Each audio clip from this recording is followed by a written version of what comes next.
विरोध करने के लिए वो पहुंचे थे और शनिवार को अभिषेक बनर्जी पर हमला हुआ था। तो यहाँ पर दो बड़े टीएमसी के नेता जिन पर हमला होने की खबरें यहाँ पर आई हैं। देखिए आप, कल्याण बनर्जी जो यहाँ पर इनकी तरफ से कहा गया क्रिकेट बॉल से इन पर हमला किया गया। ये देखिए आप तस्वीरों में सर पकड़ के नीचे बैठते हुए नजर आ रहे हैं। कुछ इनके सर पर आकर लगा यहाँ पर जब ये यहाँ पर पहुंचे हुए थे अपने समर्थकों के साथ।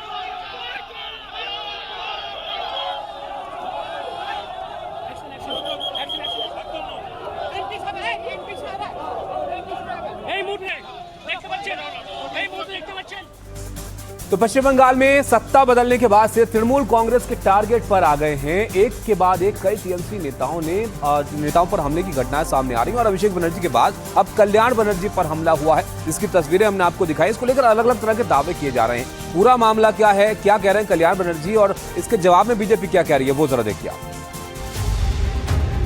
टीएमसी महासचिव अभिषेक बनर्जी के बाद अब कल्याण बनर्जी का भी विरोध हुआ है। हुगली में लोगों ने कल्याण बनर्जी के खिलाफ चोर चोर के नारे लगाए और काले झंडे दिखाए।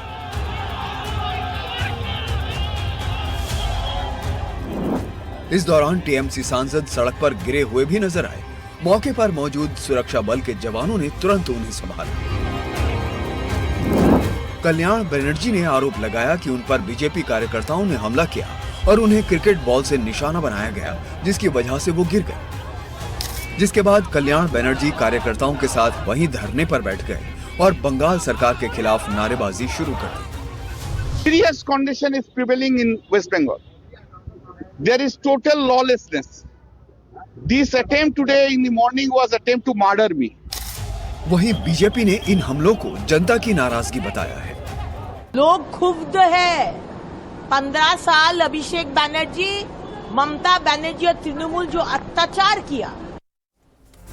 देखा आपने किस तरह से इस तरह के मामले यहाँ पर पश्चिम बंगाल में देखने को मिल रहे हैं। हालांकि इस हमले के खिलाफ टीएमसी कार्यकर्ताओं में नाराजगी है और हुगली में थाने के बाहर जोरदार प्रदर्शन किया गया। टीएमसी का आरोप यह है कि यह हमला बीजेपी ने करवाया। चंडीतला थाने के बाहर ये देखिए तृणमूल समर्थक नारेबाजी कर रहे हैं। आरोप है कि आज श्रीरामपुर के सांसद कल्याण बनर्जी के नेतृत्व में पोस्ट पोल वायलेंस के खिलाफ ये लोग डेपुटेशन करने आ रहे थे, तभी बीजेपी के लोगों ने हाथ लगाकर इन पर हमला कर दिया। कल्याण बनर्जी के सिर पर चोट आई है। वो बाहर इसी चंडीतला थाने के बाहर धरना पर बैठे थे। यहाँ बीजेपी समर्थकों की नारेबाजी, तृणमूल समर्थकों की नारेबाजी चल रही है। कल्याण बनर्जी पुलिस के खिलाफ अभियोग करके अभी बाहर आए हैं। पुलिस ने कहा है कि इस मामले में कार्रवाई होगी। देखिए, पश्चिम बंगाल में हार के बाद टीएमसी नेताओं को सिर्फ जनता का आक्रोश ही नहीं सहना पड़ा है, बल्कि पार्टी के अंदर भी कला मची हुई है। क्यों ये बात यहां पर कही जा रही है, वो जरा आप समझिए। वरिष्ठ नेता और पूर्व राज्यसभा सांसद शांतनु सेन ने राष्ट्रीय प्रवक्ता पद से इस्तीफा दे दिया। शांतनु सेन ने, आप देखिए यहां पर, पहले टीएमसी सांसद काकोली घोष दस्तीदार भी पार्टी के सभी संगठनात्मक पदों से इस्तीफा दे चुकी हैं। काकोली घोष ने यहां पर कल्याण बनर्जी पर महिला सांसदों के साथ कथित तौर पर अभद्र व्यवहार करने का आरोप लगाया था। हालांकि कल्याण बनर्जी ने इन आरोपों को पूरी तरह से निराधार बताया था और इसे राजनीतिक साजिश करार दिया था। लेकिन इस विवाद ने टीएमसी के भीतर चल रहे शक्ति संघर्ष को सार्वजनिक कर दिया।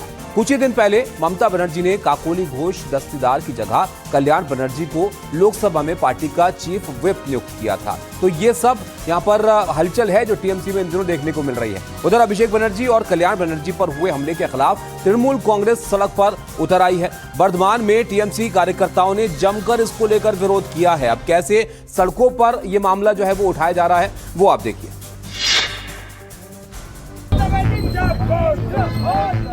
अभिषेक बनर्जी पर हुए हमले को लेकर टीएमसी कार्यकर्ताओं में भारी आक्रोश है।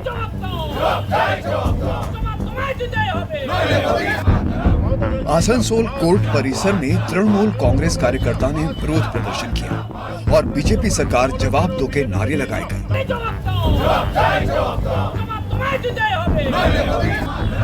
प्रदर्शनकारियों का साफ कहना था कि पार्टी नेतृत्व पर इस तरह के हमले को किसी भी कीमत पर बर्दाश्त नहीं किया जाएगा।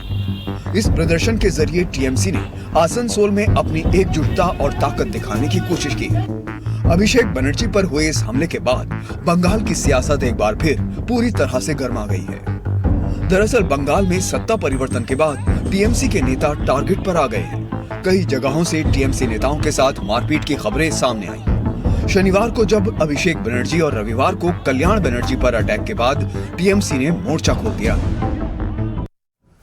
आगे बढ़ते हैं और अब दिल्ली से खबर आपको बताते हैं। देखिए, दिल्ली के शालीमार बाग में बुलडोजर कार्रवाई हो रही है और सुप्रीम कोर्ट के आदेश पर यहां पर जो मकान है वो गिराए जा रहे हैं। दरअसल सड़क चौड़ीकरण को लेकर ये कार्रवाई यहां पर की जा रही है। करीब 150 पुराने मकान हैं जिनको गिराया जाना है और मौके पर इसलिए सुरक्षा के पुख्ता इंतजाम यहां पर किए गए हैं।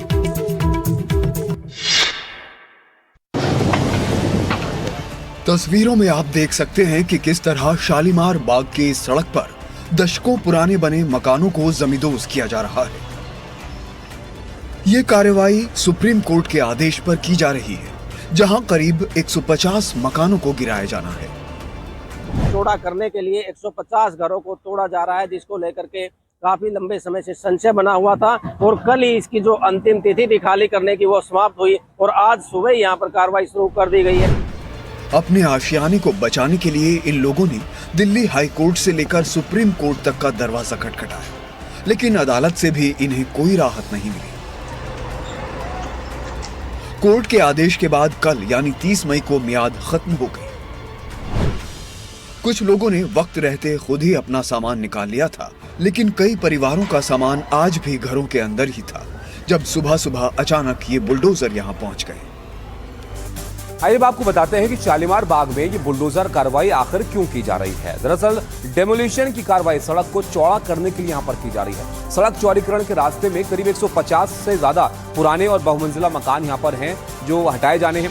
इससे आउटर रिंग रोड से आजादपुर मंडी जाने वाली सड़क को संजय गांधी ट्रांसपोर्ट नगर से आजादपुर मंडी तक सीधा जोड़ दिया जाएगा।